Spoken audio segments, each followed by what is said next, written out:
Preview.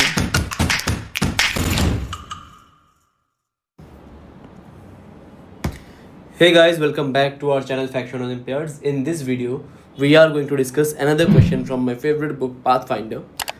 और ये काफ़ी मज़ेदार क्वेश्चन है क्योंकि इस क्वेश्चन में ना जो प्रॉब्लम स्टेटमेंट है वो आपने बहुत बार शायद घर पे देखा होगा या फिर ट्राई किया होगा।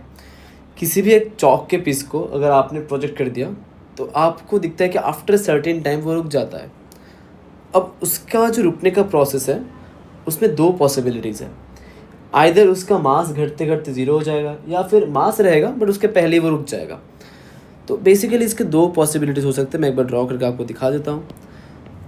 तो इस पे ना ऐसा कुछ बताया गया कि एक चौक दिया है, इस चौक को आपने कुछ वेलोसिटी से थ्रो कर दिया यू से, करेक्ट। अब जैसे ही आपने यू से थ्रो किया तो आपको दिख रहा होगा कि आफ्टर सर्टेन टाइम ये शायद डिस्टेंस एस ट्रेवल किया होगा और एस ट्रेवल करने के बाद इसका जो वेलोसिटी है, वेलोसिटी मत मानो, मान लो कि वो मतलब मोशन रुक जाता है बेसिकली। अब मोशन दो रीज़न से रुक सकता है। आइदर रुक सकता है क्योंकि इसका जो वेलोसिटी है वो ज़ीरो हो गया बट अभी भी पूरा मास ख़त्म नहीं हुआ है, हो सकता है ये। और एक पॉसिबिलिटी है कि उसका शायद मास ख़त्म हो गया जिस रीज़न से वो ख़त्म ही हो गया मोशन, क्योंकि कुछ मास ही नहीं बचा तो मोशन का सेंस ही नहीं है कुछ। दो रीज़न हो सकता है। तो हमें देखना है कि कौन सा केस में वो कम डिस्टेंस ट्रैवल करता है। तो जो कम डिस्टेंस होगा वही मेरा आंसर है, क्योंकि अगर वो मास पहले ही ख़त्म हो गया वेलोसिटी ज़ीरो होने से पहले तो मोशन उधर ही ख़त्म हो गया, और या फिर मास ख़त्म नहीं होता है उसके पहले ही ब्लॉक रुक जाता है तो डिस्टेंस वहाँ तक लूँगा मैं। तो इन दोनों में डिस्टेंस में जो कम आएगा हम उसको चूज़ कर लेंगे, करेक्ट। अब इस पर क्वेश्चन में ये बताया गया है कि एक जो मास का डिक्रीमेंट का रेट है दैट इज़ कांस्टेंट, ठीक है। Block decreases at constant rate r, ये क्वेश्चन में गिवन है। चलिए बढ़िया, अब सॉल्व करना चालू करते हैं। पहला कंडीशन अगर देखते हैं, ब्लॉक स्टॉप्स फर्स्ट।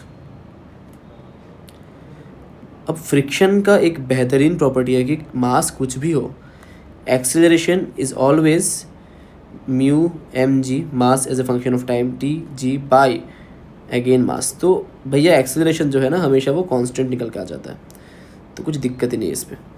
कुछ भी मास हो एक्सेलरेशन कांस्टेंट रहेगा। तो मैं बहुत आसानी से यहाँ पे इक्वेशन ऑफ काइनेमेटिक्स यूज़ कर सकता हूँ।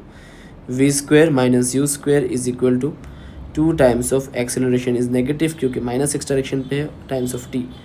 तो यहाँ से टी मेरा निकल के आ जाएगा बहुत बढ़िया तरीके से u square by 2 mu g, sorry s equal to u square by 2 mu g, correct. V square minus u square equal to a s. तो ये आ गया आपका पहला एक आंसर, करेक्ट। सेकंड वाला क्या होगा, मेथड नहीं, मतलब सेकंड कंडीशन क्या होगा कि ब्लॉक जो है भैया, ब्लॉक पहले ख़त्म होता है फिर रुकता है, मतलब रुकने का जो कंडीशन है वो बाद में होगा और पहले ही मास ख़त्म हो जाएगा तो मोशन उधर ही ख़त्म।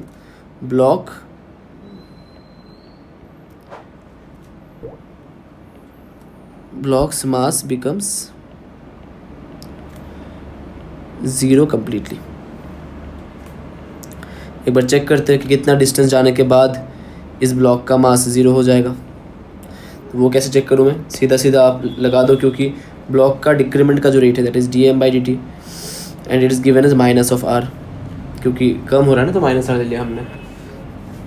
और I think a unit of mass in every unit of distance travel, तो आई थिंक ये एस के साथ प्रोपोर्शनलिटी दिया है तो d m by d x होगा ये, करेक्ट। तो यहाँ से मैं लिख सकता हूँ कि d m is equal to minus r times of d x. अब इंटीग्रेशन कर लो यहाँ पे तो ये बन जाएगा आपका m, मतलब यहाँ पे शुरू में m था,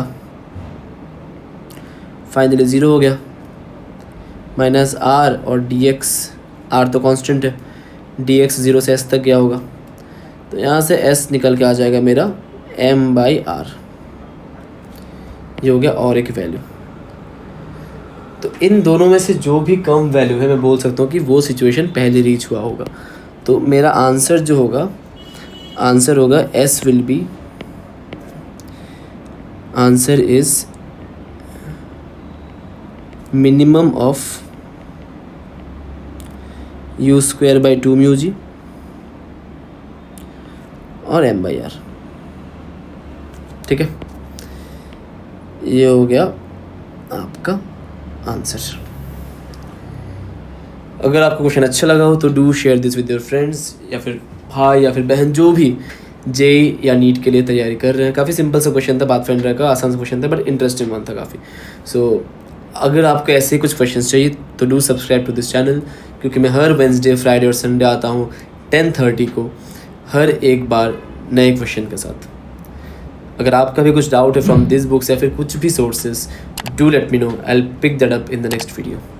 चलिए मिलते हैं अगली वीडियो पे।